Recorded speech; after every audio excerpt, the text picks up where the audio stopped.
Bonjour à vous, bienvenue aux internautes, aux actifs connectés qui n'oublient pas que travailler son réseau, c'est aussi être sur LinkedIn, qui savent mieux que quiconque utiliser des petits emojis pour égayer un paragraphe un peu lourd d'un récit touchant sur tout ce qu'on a appris de l'atelier qu'on a vécu avec les super membres de l'équipe de direction Bidule, les gens qui vous félicitent quand vous êtes open to work. Bienvenue à vous les abonnés LinkedIn, soyez les bienvenus, je suis un des vôtres parce que j'adore LinkedIn et c'est ce qui me permet ces familiarités. Je m'appelle Antoine Lambert et donc on va continuer d'animer cet atelier. Je dis continuer parce qu'on est, il y a peut-être une quarantaine de personnes dans cette salle que vous ne voyez pas parce que pour l'instant le plan il est sur moi. Mais nous on a commencé déjà à réfléchir à la communication autour de la sobriété et donc on va continuer à creuser ce sujet de la sobriété. Donc vous de votre côté, devant votre écran, qu'il soit grand ou petit, vous allez pouvoir... vous pouvez tout écouter. Vous pouvez en plus faire ça en vous faisant couler un café ou en vous coupant les ongles, ce que ne peuvent pas faire les gens qui sont dans la salle, ça serait gênant. Et vous allez pouvoir aussi poser des questions via le chat, donc via le LinkedIn. N'hésitez pas pendant tout l'atelier, vous posez des questions que je me ferai un plaisir de relayer à nos invités. D'ici à peu près une demi-heure, quand ce sera le temps d'ouvrir les questions. Donc je vous disais, vous venez d'arriver, mais nous, on cause déjà depuis 20 minutes. On est une grande bande de copains depuis, c'est énorme. Je suis toujours avec Marie Hervier, effectivement chargée de mission sobriété à l'ADEME, et Anne-Sophie Descamps, qui est vice-présidente de plein de trucs, mais notamment de Cyclade, qui est le syndicat de traitement déchets économie circulaire, là, juste à côté de La Rochelle, au nord des Deux-Sèvres. Charente-Maritime, pardon, si je commence à mélanger tout ça. Et donc, on parlait de sobriété matérielle. D'ailleurs, oui, l'ADEME parle de sobriété matérielle. Il y a plusieurs sobriétés ? Oui, alors effectivement, il existe la sobriété. La sobriété, déjà, qu'est-ce que c'est ? La sobriété, c'est se poser les bonnes questions. La sobriété, c'est une démarche qui s'appuie sur 3 piliers. Tout d'abord, le premier pilier, c'est se questionner, se poser les bonnes questions, donc se questionner sur son besoin. Quel est véritablement mon besoin ? Le deuxième pilier, c'est répondre à ce besoin en veillant à réduire l'impact sur l'environnement. Et puis le troisième levier, qui est également donc de faire évoluer sa pratique, ses modes de consommation, ses modes de vie, à la fois à l'échelle individuelle et collective. Tout ça en veillant évidemment à à prendre en compte la justice sociale, l'équité également dans cette démarche. Alors il existe, quand on parle de sobriété, souvent on pense sobriété énergétique. En fait, il existe effectivement différents types de sobriété. Pour être tout à fait global, en fait, ça s'applique à toutes les thématiques. C'est-à-dire que vous allez avoir la sobriété sur le numérique, sur l'alimentation, sur l'aménagement, sur le foncier, sur le tourisme, en fait, vous pouvez vraiment le déployer sur toutes les thématiques. C'est vraiment une démarche de bon sens. Donc là, effectivement, la campagne Épargnons nos ressources, la campagne ADEME Épargnons nos ressources, elle est axée sur la sobriété matérielle. Donc on va être plus sur une sobriété qui est appliquée aux biens d'équipement, aux biens de consommation. Et du coup, c'est l'ensemble du cycle de vie du produit qui va être regardé, évidemment, de la production, de la conception, production, distribution, consommation, utilisation du bien. Est-ce que c'est parce qu'on a compris qu'on n'aurait pas de véritable gouvernement avant 2027 qu'on se dit il faut qu'on investisse sur l'action des collectivités, ou est-ce qu'il y a d'autres leviers qui se disent la collectivité en termes de sobriété c'est l'acteur de référence pour embrayer, pour vraiment changer les comportements, changer les postures ? Oui, alors la collectivité, en tout cas, c'est un pilote naturel pour déployer ces politiques de sobriété. D'une part, parce qu'effectivement, elle a tous les acteurs sur son territoire, que ce soit les entreprises, les associations, les habitants. Donc, en tout cas, c'est un pilote naturel qui peut vraiment déployer la sobriété sur son territoire, la mettre vraiment au cœur de sa démarche. Donc, et sachant également que effectivement, elle peut se l'appliquer à la fois elle-même, c'est-à-dire au travers d'actions d'éco-exemplarité, et donc travailler déjà sur cette question d'éco-exemplarité au travers de son fonctionnement, de regarder aussi tous ces projets d'investissement, de regarder finalement est-ce que ce projet il est sobre, est-ce que c'est un projet plutôt d'investissement d'ébriété, d'efficacité, et puis ensuite changer un peu la bascule. Et donc voilà, elle peut en tout cas travailler sur cette éco-exemplarité. en veillant aussi à y associer l'ensemble des parties prenantes, notamment les habitants, les parties prenantes donc, sur son territoire, les associations, les entreprises, encore une fois. Pourquoi ? Parce que déjà, ça permettra aussi au projet d'être un projet fédérateur, d'embarquer les citoyens, et puis aussi de les faire vraiment prendre part à cette action de sobriété. Mieux comprendre, mieux s'investir dans les projets. Voilà. Et puis après, effectivement, il y a différentes actions qui sont possibles. Donc on parlait d'éco-exemplarité, qui est en tout cas une bonne démarche à mener dès le démarrage sur la sobriété. Et puis il y a aussi le fait de rendre visibles et accessibles les actions concrètes de sobriété. Qu'est-ce que chacun peut faire à sa hauteur aussi, avec ses propres contraintes, encore une fois, pour que ce soit finalement que le sujet de la sobriété soit véritablement à la fois fédérateur, mais que tout le monde se sente puissant d'agir sur la sobriété. Et puis ensuite, bien évidemment, elle peut aller encore plus loin en accompagnant les acteurs sur son territoire, avec de l'accompagnement soit économique, financier, de l'accompagnement technique, de l'accompagnement aussi par l'expérimentation. Alors, Anne-Sophie Descamps, je le rappelle, vous êtes vice-présidente de Cyclades, qui est le syndicat de traitement de déchets. Et vous nous expliquez juste avant que votre stratégie repose surtout, en termes de communication, à monter des projets, monter des actions, et ensuite faire en sorte que les gens les connaissent et puissent utiliser ces nouveaux services qui concourent à développer la sobriété sur le territoire. Si on revient sur ces grandes actions, puisque par nature, vous l'avez abordé sous l'angle de la diminution des déchets, quels ont été vos grands points de passage qui ont été structurants aujourd'hui dans votre démarche d'économie circulaire et de construction de la sobriété sur le territoire ? Alors, les grands points de passage, donc ça a été, comme je disais tout à l'heure, on a commencé en 2008 par cette distribution de composteurs qui a permis de réduire les déchets verts. C'était déjà, et puis un peu les biodéchets, c'était vraiment la première action véritable sur notre territoire. Et puis ensuite, en 2010, on a décidé en 2014 de mettre vraiment l'économie circulaire au cœur de notre action. On l'a inscrit dans nos projets du syndicat. C'est vraiment économie circulaire qui est inscrit. Et de là, on a commencé à mettre en œuvre un certain nombre d'actions et de lancer ce laboratoire d'innovation en économie circulaire. Ça a été un moment important, un moment questionnant aussi, parce que comment on y va, comment est-ce qu'on fait ? On est qu'un syndicat, on n'est pas d'un privé, on n'est pas on a des financements publics, ce sont nos habitants qui nous financent. Alors on a été voir l'ADEME, qui nous a été un grand soutien et qui continue à nous soutenir, puisque si on est arrivé aussi à ce label 4 étoiles, c'est qu'on a un vrai soutien de l'ADEME qui nous a embarqués dans cette histoire. Et voilà, on a eu comme ça des points stratégiques. Le lancement du laboratoire, la création de cet atelier, donc cet atelier en vrai, en dur et visible, alors qu'avant on avait un petit bureau. On est parti avec un agent et moi-même, avec notre bâton de pèlerin, faire les territoires pour voir ce qui se faisait en économie circulaire. On a créé nos premiers objets. Bâton de réemploi, j'imagine ? Réemploi. Oui, bien sûr. Oui. oui, bien sûr, réemploi. Et puis voilà, on a commencé tout doucement et on a vu très vite que ça prenait vie partout et qu'il existait des choses partout et qu'on pouvait faire encore plus. Donc voilà, on a eu comme ça plusieurs étapes et qui aujourd'hui mènent à là où on en est. Dans les étapes, donc un gros travail sur les déchetteries même, où là vous avez expérimenté beaucoup et un peu dans tous les sens, justement. Oui. Alors les déchetteries, j'imagine que tout le monde fait un tour dans les déchetteries régulièrement. On voit bien que les déchetteries... Alors on développe les filières aussi en déchetterie aujourd'hui. On a quasiment 50 filières en déchetterie, ce qui devient énorme. On va de la pile, bien sûr, au mobilier, les mobiliers en bois, en plastique, etc. Et on s'est rendu compte... que toute cette matière qui était dans ces déchetteries, c'était absolument incroyable. Et on a une petite association qui est venue nous voir en disant on récupérerait bien des vélos, parce que on voudrait développer la mobilité vélo, la mobilité douce sur notre territoire. Donc on a commencé à sortir des vélos. On a trouvé quelqu'un qui savait les réparer. On a installé quelqu'un dans notre laboratoire qui aujourd'hui répare les vélos qui sortent de déchetterie et qui après les remettent à disposition, les revend à des prix vraiment, vraiment pas chers. Donc on a sorti des pots de peinture aussi, on a sorti des petites choses. choses pour commencer. Et puis aujourd'hui, on fait avec le mobilier. Alors le bois est vraiment une source importante.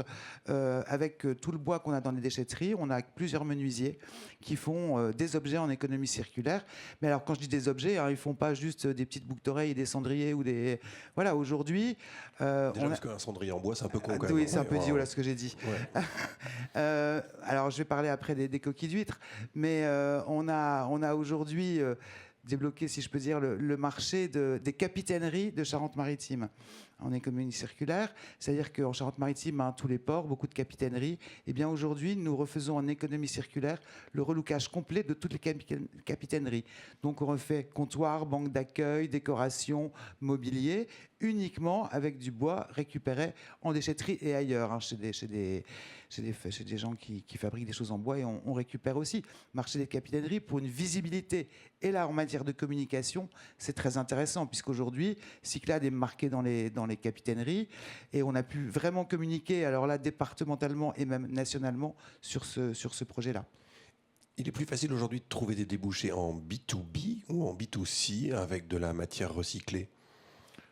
Moi, je trouve qu'on en trouve partout. Enfin, Ouais. je veux dire, ça peut être très court comme très large. Enfin, on peut communiquer là aujourd'hui avec... Non, mais dans le sens où est-ce que convaincre un acteur comme les capitaineries, un acheteur, un directeur, dire on va faire la sobriété, faites-nous confiance, on va vous refaire vos différents espaces avec du bois recyclé. Est-ce que on investit moins de temps à convaincre une personne qui peut acheter beaucoup d'un coup, ou d'aller chercher chaque particulier un par un, justement en venant avec des trésors d'arguments, de com, de trucs, pour qu'à la fin ils achètent un truc un peu bizarre? En fait, c'est avec tous nos petites choses, de petites actions qu'on fait justement auprès des habitants et tout ça, qui ont de plus en plus de visibilité, qui s'accumulent. Et avec tout ça, on peut aller voir justement les capitaineries en disant regardez ce qu'on sait faire, regardez ce qu'on peut faire. On avait refait entre-temps un bureau de tourisme, en économie circulaire avec un comptoir en bois récupéré. Et on leur a dit, voilà ce qu'on est capable de faire. Donc aujourd'hui, ils nous ont dit, on a, je sais plus, je crois que c'est 12 capitaineries. Allez, banco, on y va, parce qu'ils ont vu qu'on était capable. Mais donc on commence par le petit, si je peux dire, et on montre le petit qu'on fait, et on montre qu'on peut grandir aussi et aller plus loin. Puisqu'aujourd'hui, alors les personnes qui travaillent chez nous, au départ, c'était vraiment pour qu'elles innovent et qu'elles se testent sur leurs produits. On a mis à disposition un labotech justement pour qu'ils puissent se tester. Et aujourd'hui, on les installe complètement chez nous. Au départ, on l'avait dit, pendant un an, vous êtes chez nous et puis vous trouvez un atelier, etc., etc. C'est pas toujours simple de trouver un atelier. Trouver du matériel, ça coûte cher. Donc aujourd'hui, on les intègre directement chez nous.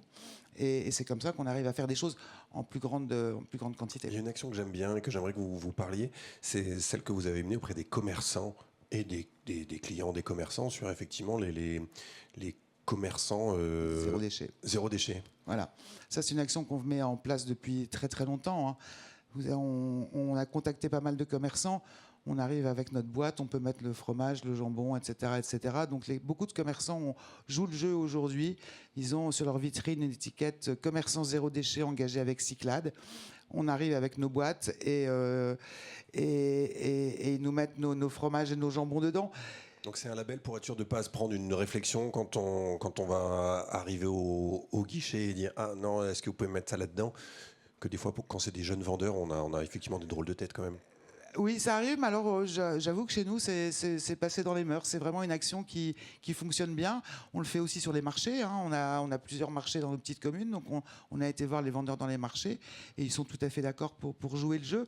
Parce que aussi, je veux dire, acheter du papier, ça leur coûte aussi, tous leurs emballages. Il ne faut pas oublier ça. Il y a la notion du coût derrière. Aujourd'hui, s'ils n'ont pas des rouleaux de papier à acheter pour emballer, ou de plastique d'ailleurs, et d'ailleurs il y a beaucoup de plastique, donc pour tout emballer, aujourd'hui ils ont un gain également.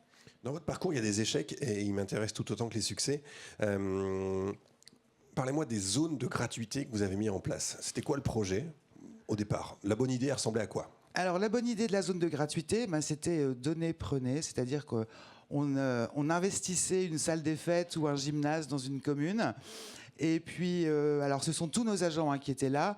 On récupérait donc... alors c'est un peu, comme on le disait quand en préparant, c'est un vide-grenier gratuit. C'est un peu ça. Donc les gens déposaient leurs objets, on les installait, les vêtements, les mobiliers, les objets, etc. Enfin un peu de tout. Et puis les gens pouvaient venir, donner, prendre. Donner, prenez gratuitement. Au début, ça fonctionnait très très bien. On a toujours eu beaucoup de monde dans ces grandes salles des fêtes ou dans ces grands gymnases. Et puis à un moment, on s'est rendu compte que en fait, les gens, ils venaient pour prendre. Et ils accumulaient. Et ils arrivaient avec des grands sacs. Et ils prenaient, et ils prenaient, et ils prenaient. Et on se dit, mais pourquoi ils prennent tout ça?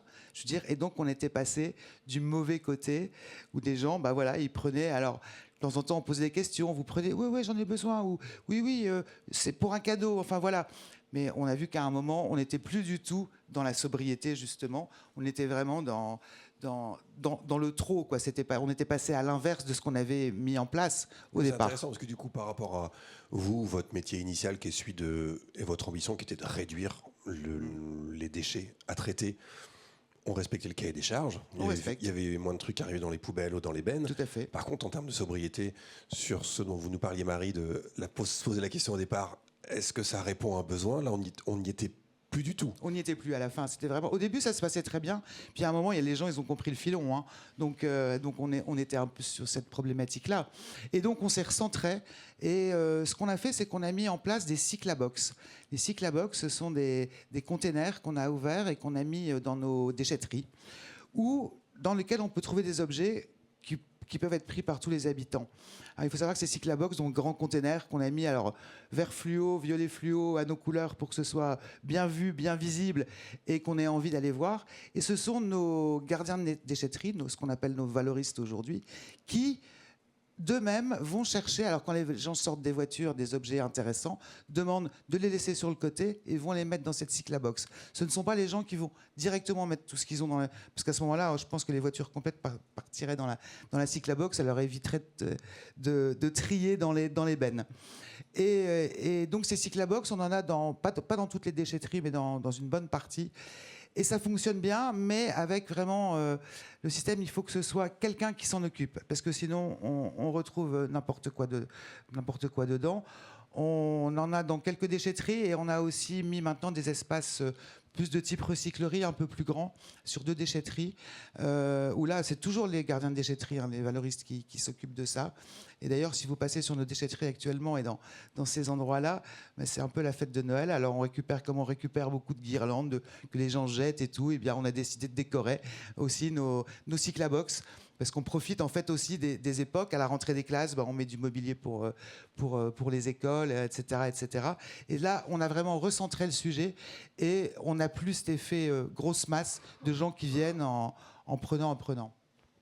Dernier grand outil que vous utilisez, donc effectivement des actions, de l'analyse de besoins, et puis de l'expertise, parce qu'évidemment sur le territoire, aussi bien auprès des gros producteurs de déchets qu'auprès de tout le monde. En fait, il y a de ce que je comprends, il y a à la fois les expertises que vous avez, vous, en tant que professionnel du déchet, et puis toutes celles que vous agrégez, notamment avec ce lab, en faisant en sorte que n'importe qui, tu as une idée, tu as un truc, tu as machin, viens au contact de l'écosystème, viens proposer, viens créer de la valeur sur le territoire. Oui, viens tester, voilà. Aujourd'hui, le but, c'est créer de la valeur sur les territoires, c'est créer de l'entrepreneuriat, c'est créer de l'emploi aussi, puisqu'aujourd'hui, comme partout, l'emploi, c'est un peu compliqué. Donc voilà. Et aujourd'hui, on se rend compte que l'emploi, on peut créer son propre emploi en économie circulaire. Et toutes les entreprises autour de chez nous jouent le jeu aussi, donc nous appellent quand ils ont de la matière, quand ils ont des choses comme ça. Et puis on sent qu'on a plein de talents aussi. Il y a plein de gens qui sont très très très créatifs, qui ont envie de faire des choses. Donc nous, on leur ouvre la porte, on leur dit allez, venez tester. Voilà, on a les machines pour faire ci, pour faire ça. On a plein de machines à coudre, par exemple aussi. En textile, alors là, en textile, il y a beaucoup de choses à faire. On récupère énormément de choses. Mais voilà, le but aujourd'hui, c'est vraiment de venir se tester. Vous avez une idée, venez nous voir, vous allez rencontrer notre chef de projet et puis on va voir ce qu'on peut faire avec vous et ce que vous pouvez faire chez nous et pour après s'installer en solo ou en équipe. Parce qu'on se rend compte aussi aujourd'hui, alors on en est au 4e trophée, On a remis 8 trophées en général, il y a 8 lauréats. Et en fait, ces 8 lauréats se regroupent et finissent par faire un projet en commun. Alors, il y a un ébéniste, il y en a un qui fait du chocolat, il y en a un qui fait du textile, etc., etc. Et au bout du compte, au bout d'un an, on a un projet commun. Ils se sont tous regroupés, mais spontanément, on ne leur demande pas. Hein. Et voilà, c'est ce qui est assez sympa. Qu'est-ce qu'ils font en commun, un chocolatier, un ébéniste et une personne de textile? Ça m'intrigue. Oh bah, il faut un petit peu d'imagination, mais voilà, parce que voilà, bah, y en a un qui fait l'emballage, l'autre qui fait le chocolat, qui a été chercher les restes de citron, les plures de citron pour les mettre sur les chocolats, qu'on a mis dans une boîte avec un support en bois, on pose les chocolats dessus. Après, on peut faire un emballage textile style furoshiki pour donner. Et puis après, bon, alors là, on est sur du petit objet, mais tout objet a sa valeur. Je voudrais revenir sur un projet emblématique qu'on a eu chez nous. Hein. On est le pays de l'huître. Vous le savez bien, Charente-Maritime, beaucoup de consommation d'huîtres. La toute première action, je dirais, enfin toute première peut-être pas, mais ça a été la collecte des coquilles d'huîtres en déchetterie. Et là, au début, les gens nous ont dit en déchetterie, bon ben voilà, on va essayer. Mais donc on a récupéré des big bags qu'on a mis dans toutes les déchetteries. Et ça a fonctionné, ça a très bien marché parce que vous imaginez bien, la coquille d'huître, ça pèse des tonnes, enfin quand on a beaucoup, à incinérer, mais ça ne sert pas à grand-chose. Donc on les a collectés et on a sur La Rochelle une entreprise qui broie les coquilles d'huître et les coquilles de moule et qui en fait de la poudre pour les poules et les coques, enfin pour les poules surtout, pour les œufs. On a été les voir. En plus, ils habitent sur notre territoire. Alors, l'entreprise est à La Rochelle, mais ils sont sur notre territoire. Ils ont dit oui, non, mais moi, je vous donne les big bags. Et puis, je viens collecter tous les mois dans les déchetteries les big bags pleins de coquilles d'huîtres. Et aujourd'hui, on fait du tonnage absolument impressionnant. Donc, là, on a réduit les déchets. Et avec ces coquilles d'huîtres aujourd'hui, où on a de la poudre, alors on leur fait faire de la poudre plus ou moins épaisse. Et cette poudre, on s'en sert pour faire des objets. On a trouvé une entreprise qui fait des objets. Et on a créé le couteau en économie circulaire en coquille d'huître. C'est un couteau pour ouvrir les huîtres. Hein. Donc on a trouvé un artisan ferronnier qui nous a fait la lame. Et on fait le manche en coquille d'huître qui est passé dans la résine. Et voilà, vous avez un produit vraiment totalement local. L'huître qu'on a consommée, on la retrouve sur notre couteau qu'on servira pour manger des huîtres. Bon, ça me fait penser, tout à l'heure je pensais à ce truc-là. Moi j'habite Rezé, donc qui est au sud de Nantes. Et il y a quelques années, ils ont fait toute une campagne de communication par rapport à des poulaillers. Et donc, c'était l'idée, il y avait, on peut, proposer sa candidature et la ville offrait 80 poulaillers avec 2 poules. Ce qui, à l'échelle d'une ville de 33 000 habitants, est assez marginal. Ça faisait à peine une centaine de poules pour 33 000 habitants. Mais ce qui est assez fou, c'est que je pense que les producteurs de poules pondeuses du coin ont eu de la demande parce que tout d'un coup, ça a créé une forme de hype. Bon, ils accompagnaient, c'est pas autour de la poule. Je sais qu'avec les potes, pas mal de gens qui se sont mis à avoir des poules, etc. Est-ce que c'est le rôle justement des collectivités, des fois, d'amorcer ces pratiques-là localement, parce que là c'était un petit encart dans le magazine mensuel, et puis et hop, après c'est parti. On sentait que chez les habitants, en tout cas, le fait de se dire bah tiens oui, on peut avoir des poules pour bouffer les déchets, avoir nos propres œufs, etc. On est sur quelque chose de vertueux, et on avait un exemple de comment parler de sobriété avec un truc au contraire hyper sympa. Enfin, en termes de communication, c'était hyper efficace. On n'a pas d'obligation de partir avec les messages tout de suite de sobriété pour s'adresser aux particuliers. On peut prendre d'autres biais. Effectivement, de passer par un exemple, que ce soit le poulailler ou autre, peut être intéressant en tout cas de sortir un petit peu du champ qui pourrait être très, très institutionnel, disons. En tout cas, de parler de sobriété avec beaucoup de pédagogie et surtout beaucoup d'actions concrètes. Ce qui est intéressant, c'est vraiment de donner à voir des illustrations et des solutions concrètes pour qu'elles soient directement applicables par tout à chacun. Sachant que tout le monde n'a pas non plus les mêmes contraintes, enfin tout le monde n'a pas les mêmes contraintes et les mêmes possibilités d'action non plus. Donc effectivement, il faut être le plus inclusif possible. Et puis encore une fois, effectivement, illustrer, donner beaucoup à voir par l'action. Et la collectivité est un pilote naturel, encore une fois, sur ces politiques-là, de pouvoir de pouvoir impulser ces politiques-là sur le territoire. Tout à fait. Ça marche. Et justement, qu'est-ce que vous identifiez, vous, au-delà de l'aspect du caractère écologique qui est indéniable quand on réduit ces déchets-là, qu'est-ce que vous identifiez comme externalité positive, vous, à l'échelle du territoire, de toutes ces actions, quand vous arrivez effectivement à mettre en réseau des gens, à stimuler des choses? Vous parlez de l'emploi tout à l'heure, vous arrivez à chiffrer parce que le nombre d'emplois créés ou pérennisés sur le territoire, par exemple? Ou c'est trop tôt pour le savoir encore? C'est un peu tôt. Maintenant, ça fait 4-5 ans qu'on commence à avoir un peu de monde. Donc, effectivement, tous les gens qui ont été les lauréats chez nous aujourd'hui ont tous créé leur emploi. Hein, et certains ont pris une deuxième personne aussi. Donc, voilà. Alors, on peut penser que c'est pas grand-chose sur un énorme bassin de vie, enfin, qui est 232 000 habitants.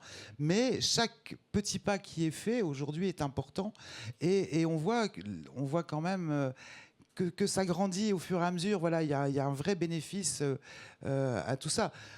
On n'est pas non plus un créateur d'emplois énorme, mais bon, voilà, les personnes qui aujourd'hui ont créé leur emploi sont dans un emploi qui leur fait plaisir, dans lequel ils sont bien, et ça aussi, c'est très important.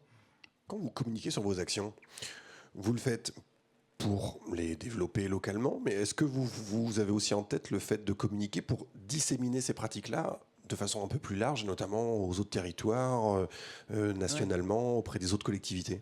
Alors, on dissémine déjà nos actions, enfin, on fait de la communication, mais bon, on n'a pas vraiment de moyens. Nous, on n'a pas de bulletin municipal ou communautaire, donc on intervient dans les bulletins municipaux, dans les bulletins communautaires déjà des collectivités avec lesquelles on travaille.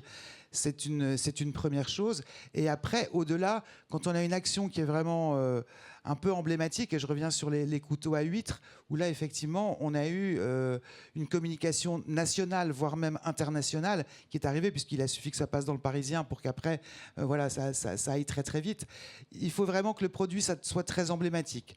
Aujourd'hui, on reste vraiment, on communique sur la Charente-Maritime, je dirais, bon, au-delà, hein, puisque grâce à l'ADEME aussi, on a une visibilité qui s'est étendue énormément. Mais voilà, aujourd'hui, on fait ça pour nos habitants, pour notre territoire, avec les déchets qu'ils produisent. Donc, on reste un peu en économie circulaire, je dirais, enfin en cercle fermé. Mais aujourd'hui, et le but, c'est d'essaimer justement auprès de tout le monde tout le travail que l'on fait. Aujourd'hui, on a énormément de syndicats de collecte qui viennent nous voir, qui nous rendent visite. On leur propose des demi-journées ou des journées d'immersion. On les invite on a monté un escape game de l'économie circulaire. Donc, ils peuvent passer 2-3 heures dans notre atelier à chercher, à trouver le pourquoi du comment de cet escape game et quelle est la finalité. Parce qu'aujourd'hui, l'économie circulaire, tout le monde ne la comprend pas non plus complètement. Donc, il faut mettre les gens un peu au courant de tout ça. Marie, répliquer les bonnes idées, c'est la clé, je me dis, de la diffusion, de la massification. On le disait tout à l'heure, le local, il a la solution en tant qu'expert terrain, mais il faut quand même trouver des idées pour éviter que chaque local réinvente l'eau chaude. C'est votre boulot, vous aussi, à l'ADEME, de faire ce travail de diffusion, de partage, de tiens, il y a un truc super, on met ça en lumière et on envoie à tout le monde? En tout cas, effectivement, les collectivités et les acteurs sur le territoire sont force de solutions qui sont adaptées à leur territoire, de tester, de s'impliquer. L'ADEME, elle, est là aussi pour pouvoir outiller les collectivités, pour pouvoir leur transmettre que ce soit donc, des études, des connaissances en matière de sobriété ou en matière d'indicateurs. On parlait d'indicateurs, c'est vrai que c'est nécessaire aussi d'outiller ces politiques d'indicateurs pour illustrer finalement les bénéfices. Alors, il peut y avoir des bénéfices environnementaux. Il y a aussi tous les co-bénéfices qui sont associés, des co-bénéfices plus d'ordre de cadre de vie, de cadre de lien social, avec le partage de savoir-faire, avec une mutualisation des bâtiments qui permet aussi d'éviter parfois de reconstruire un autre bâtiment, mais plutôt de se dire peut-être que j'ai pas besoin de construire une salle communale pour que finalement mes élus se réunissent une fois par semaine, mais peut-être que je peux ouvrir les écoles qui le soir elles sont inoccupées. Donc c'est ça aussi la sobriété, ce bon sens, ce partage. Donc nous, côté ADEME, effectivement, on va chercher à outiller, à donner, donc on a en l'occurrence un guide méthodologique à destination des collectivités qui permet d'aider la collectivité pas à pas à mettre en place une politique territoriale de sobriété avec des exemples concrets, etc. On offre aussi des formations. Il y a aussi des aides financières qui peuvent être distribuées. Là, effectivement, vous pouvez aussi regarder soit pour de l'expérimentation, soit pour justement amorcer un certain nombre d'initiatives de sobriété sur les territoires. Et puis également, voilà, le dialogue, l'expertise, les échanges techniques et la mise en relation, la mise en réseau. Et c'est aussi l'occasion aujourd'hui de cette journée de pouvoir partager nos connaissances avec vous et que vous puissiez faire partager vos connaissances auprès de tous. Mais justement, comme l'idée, c'est qu'on puisse partager. Je me tourne vers vous, les internautes, mais également la salle. Avez-vous des questions? Je ne sais pas si on a reçu des questions sur le live. N'hésitez pas à me les envoyer pour que je puisse les partager à nos invités. Le temps que ça arrive, je vais me tourner vers la salle. Ça va être un bazar incroyable, mais c'est pas grave. Je vais quand même tendre le micro. Il y en a un? Ouais, super. Et n'hésitez pas à vous présenter. Ah oui, c'est ça. Pour qu'on sache qui vous êtes, monsieur. Yves Atou, oui. Je suis maire de rural en Deux-Sèvres et vice-président de la transition écologique de ma Comcom Val de Gâtine. J'essaie de répondre à la question qui nous est posée en tant que pilote naturel. Il y a des vents favorables et des vents défavorables, des vents contraires. Hein. C'est la métaphore de La Rochelle. Les vents favorables, c'est qu'il y a quand même une prise de conscience, on peut dire, de toute la population sur les problèmes climatiques, sur les problèmes de la biodiversité. Je ne vois plus beaucoup de personnes qui disent non, il faut consommer, il ne faut pas être sobre. Enfin bon. Le deuxième vent favorable, c'est que la quasi-totalité maintenant des projets, des financements, des appels à projets sont tournés vers la transition écologique. Ça, pour nous, c'est quasiment 100%, quoi. État, région, département. Dans les vents contraires, il y a le problème de la communication. Puisque la question, c'est la communication. Mais comment communiquer? Et par Facebook, par la PQR. C'est une vraie difficulté parce que les gens sont surmédiatisés, enfin, ils sont surbookés, ils ont beaucoup d'informations, ils ont du mal à faire le tri entre tout ce qui arrive. D'autant qu'il y a un problème qui n'a pas été posé, c'est nous avons deux types de publics. Les anciens, en fait, les plus âgés qui viennent dans nos réunions, mais les jeunes ne viennent pas dans nos réunions. Il y a des modes d'action séparés, en fait. Nous, on est plutôt dans l'appel à projet, le règlement de consultation, et les jeunes sont plutôt dans la radicalité, la spontanéité. Ils ne rentrent pas dans notre système un peu bureaucratique, on peut le dire. Et donc, comment communiquer? Autre point, c'est ce que disait l'économiste Stigler. Ça va en contradiction avec ce qui était dit, c'est qu'il dit qu'on rentre dans une période de capitalisme pulsionnel. C'est tout de suite, ce que je veux tout de suite. Ça, c'est un problème. C'est contraire au film qu'on a vu tout à l'heure. Et la troisième difficulté, je termine là-dessus, je conclus, ce que disait Marie sur la pédagogie en amont. Dans nos zones rurales, le pavé dans la mare, ça ne fonctionne pas. Hein. Ça ne fonctionne pas parce que dans les zones rurales, disons qu'il y a une culture, je caricature un peu, mais une culture chasseur, ancien combattant et agriculteur productiviste, quoi. Donc dans les communes rurales, c'est ça. Hein. Donc quand on est un peu écolo, faut y aller doucement. Il ne faut pas envoyer le pavé dans la mare. Oui, sinon on se prend une cartouche derrière et on n'a pas gagné. Exactement, c'est ça que je voulais dire. C'est que nous, en zone rurale, c'est plutôt la pédagogie longtemps en amont. Hein. Quand on lance une action vers la biodiversité, il faut vraiment l'expliquer. Je termine là-dessus. Moi, j'ai eu un problème sur le fauchage tardif. Vous savez, on laisse pousser l'herbe. Les gens, ils n'ont pas accepté, quoi. Ils ne comprenaient pas ce qu'on faisait, alors qu'on ne l'avait pas expliqué en amont. Voilà. Les vents contraires et les vents favorables. Je rebondis sur la question par rapport effectivement au capitalisme pulsionnel. Il y a une question effectivement sur LinkedIn qui vous est adressée, Anne-Sophie. Y a-t-il chez vous une situation de crise du fait de la saturation de collecte et tri des vêtements due à l'afflux de fast fashion? Très bonne question. Effectivement, la fast fashion, c'est absolument terrifiant aujourd'hui. Alors, on a le relais qui collecte pour nous les vêtements. Ils débordent, ça déborde de partout. Ils n'en peuvent plus. Après, l'autre chose dont on se rend compte aussi, on a des couturières qui travaillent sur notre territoire, qui se retrouvent à devoir réparait ou alors améliorait une robe qui a été achetée 2 francs 6 ou 2,50 € en fast fashion, et aujourd'hui la personne, elle a un mariage, elle voudrait l'améliorer. Enfin, voilà. Et la couturière lui dit, mais vous savez, vous seriez venu me voir. Moi, ce que je vais vous faire, c'est comme si je vous avais fait une robe pour vous, à votre taille, sur vous. Voilà, cette fast fashion prend énormément de place, énormément de temps. C'est compliqué, hein, votre pub, la pub que fait l'ADEME, justement, montre bien ce problème-là. Le problème, c'est la qualité aussi de ces produits qu'on achète, de la fast fashion, qui sont vraiment de la qualité catastrophique. Je sais qu'il y a des choses qu'on peut même pas recycler, puisque c'est même pas du coton. Enfin, voilà. Donc, c'est sur nos territoires, c'est très très important.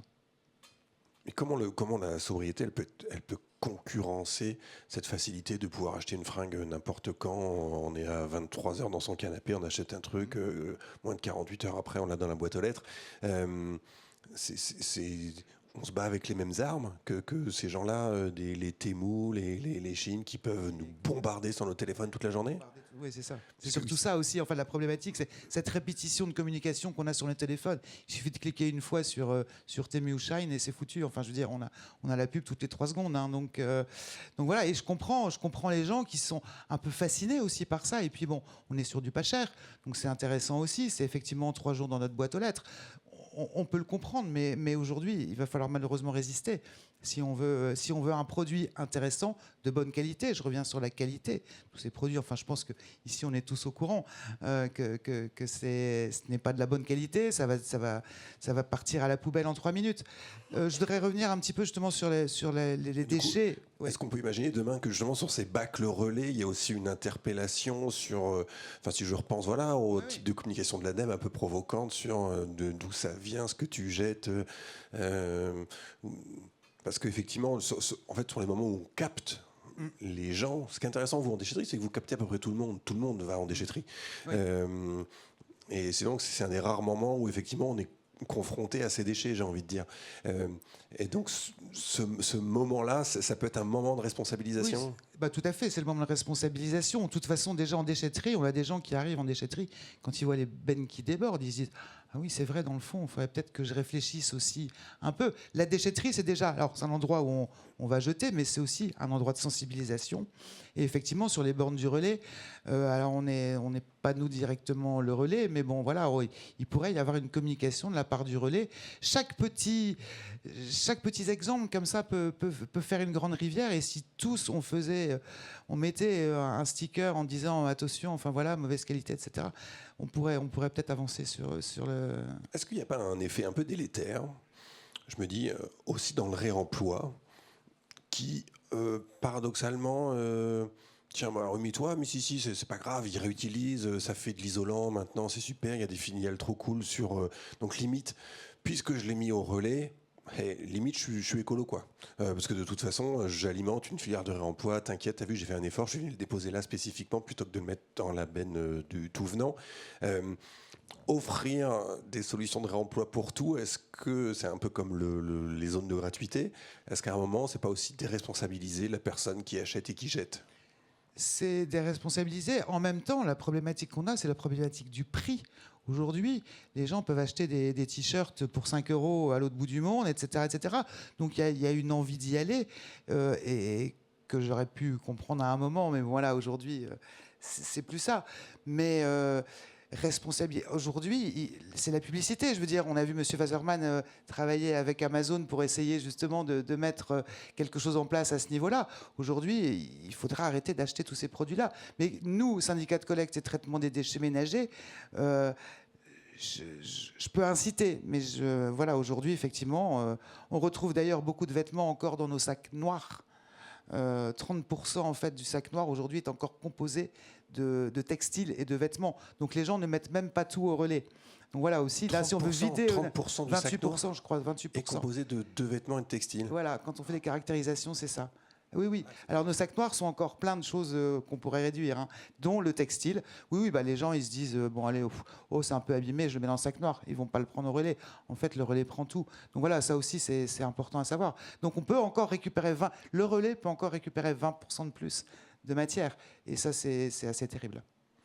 Je prends la question juste après, mais j'ai une question aussi sur LinkedIn. Comment faire le lien entre politique des collectivités et plan d'action des entreprises sur un territoire, sur un EPCI?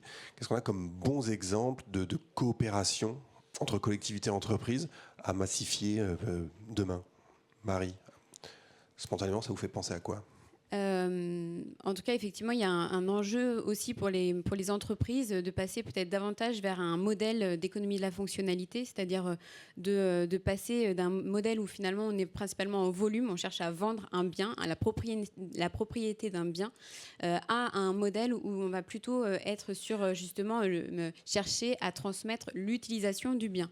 Ce qui fait qu'en fait, l'entreprise, elle garde la propriété du bien et donc elle va tout faire pour mettre à disposition un bien qui répond véritablement aux besoins du particulier ou de l'entreprise selon sa cible. Et puis aussi, elle va tout mettre en place pour donner l'occasion d'avoir un produit qui va être robuste, réparable, qui va être durable dans le temps, sur lequel elle va pouvoir aussi le reconditionner, le ploder, etc. Donc ça, c'est un enjeu. Tu penses à quel type de service Alors, de manière générale, effectivement, on pense l'exemple le plus parlant et le plus rapide à citer, ça va être celui peut-être sur le photocopieur. C'est-à-dire qu'aujourd'hui, une entreprise ne va pas forcément acheter un photocopieur. En revanche, elle va plutôt acheter l'utilisation de la photocopie. Donc, elle, ce qu'elle a besoin, c'est d'un service d'impression. Elle n'a pas besoin du photocopieur en tant que tel. D'ailleurs, elle n'a même pas forcément besoin de savoir exactement comment il va falloir que je le répare, etc. Donc, elle, en fait, elle se décharge de la charge d'acquisition de ce produit et en fait elle peut bénéficier par contre réellement elle peut bénéficier de l'utilité de ce bien-là qui est juste faire des photocopies. Voilà. Alors que derrière, effectivement, Xerox, pour le coup, ou une autre entreprise qui va fabriquer les photocopieurs, va pouvoir mettre à disposition ce produit et puis ensuite s'assurer que ça correspond bien au dimensionnement de l'entreprise, etc. Va pouvoir aussi le remettre dans ses entrepôts pour venir le reconditionner, pour ensuite le remettre à disposition d'une autre entreprise qui pourra en avoir besoin par la suite. Okay. Donc on sort de la logique, en tout cas du volume, et on est vraiment sur une logique d'utilité. Voilà, on va donner des conseils, on va répondre vraiment aux besoins de l'entreprise ou du consommateur. C'est le principe même que si une entreprise, effectivement, elle loue, comme c'est de plus en plus le cas, sa machine à café, on a en face un professionnel qui a intérêt à réduire le nombre de références pour que ça soit plus économique, etc. Mais donc c'est plus réparable et c'est plus durable. Effectivement, c'est l'idée. En tout cas, effectivement, c'est l'idée. L'entreprise n'aura pas intérêt à changer régulièrement son appareil. Elle a juste intérêt, en tout cas, à être payée sur l'utilisation de ce produit et de moins faire de SAV, moins faire de renouvellement de matière, de produits, tout simplement, de renouvellement d'équipements. C'est ce qu'on souhaite effectivement éviter. Donc, sortir de ce modèle en volume pour répondre au mieux à l'usage. Et dans ce cadre-là, au niveau des habitants, puisque là on parle à l'entreprise, mais nous au niveau des habitants, c'est l'installation de bricothèques que l'on met en place aujourd'hui. C'est-à-dire qu'on peut trouver chez certains de nos partenaires une armoire dans laquelle il y a une perceuse, une visseuse, une ponceuse, enfin voilà des objets qu'on utilise en général 15 minutes dans une année chacun, hein, et qu'on achète à des prix importants, qui passent dans le garage et qu'on oublie. Donc voilà, ça c'est l'économie de la fonctionnalité aujourd'hui, c'est-à-dire pouvoir trouver au moment M où on en a besoin, une visseuse, une tondeuse quelquefois parce qu'on a juste un tout petit bout de terrain, où voilà, il y a plein d'objets qui peuvent être mis à disposition. Et aujourd'hui, c'est notre idée, enfin on a commencé à en mettre en place des bricothèques pour que les gens puissent utiliser quelque chose les 15 ou la demi-heure ou la demi-journée dont ils en ont besoin. Et donc c'est mis sous responsabilité d'une entreprise, enfin, d'un commerçant en général. Moi, c'est ma grande fierté. J'ai réussi à réparer ma visseuse. Bravo. J'ai acheté un petit moteur sur Internet, ça m'a coûté 10 balles juste pour changer. Et j'ai même trouvé un type, parce qu'une fois que j'ai réussi à refaire ma soudure, après est arrivée la vraie difficulté, c'est-à-dire, oh bon sang, comment je remonte ça, les petites pièces, les petites bagues à la con, là. Et là, c'est là où on dit quand même, Internet est génial. Il y avait un type qui avait fait un tuto pour comment remonter ce modèle de visseuse Bosch. Et là, je me dis toujours, mais sois-en remercié mille fois. C'est de la chance. Oui, c'est ça, c'est trop bien. Je me dis, comment les gens pensent à faire des trucs comme ça. Et donc, merci si elle nous regarde, cette personne, merci d'avoir fait ce tuto sur la visseuse. Ça a sauvé la visseuse, elle fonctionne toujours. Nous arrivons à la fin de ce live sur LinkedIn. avant de vous déconnecter, n'hésitez pas à scanner le QR code qui va s'afficher, bim, comme ça, sur votre écran. Quand vous flashez ce QR code, vous allez arriver sur un formulaire sur lequel vous allez pouvoir donner votre avis sur qu'est-ce que vous avez pensé de cet atelier. Et puis surtout, dans les questions, il y aura aussi la possibilité de dire, puis ouais, je veux bien être recontacté par l'ADEME parce que j'ai plein de questions, parce que j'ai plein de projets et que je veux bien en causer avec un expert de l'ADEME. Donc n'hésitez pas, vous flashez le QR code et vous partagez votre avis et vos demandes. Le replay il sera disponible sur le site épargnonsnosressources.gouv.fr/collectivité avec un S. C'est assez long à taper et donc retrouvez-le plutôt directement sur le site Épargnons nos ressources. Et en plus, allez sur ce site parce qu'il y a plein de matières, il y a plein de documentation et plein de partages justement de super projets qui ont été faits ailleurs et un peu partout. Merci à tous et puis à très bientôt les internets en vrai ou sur la toile.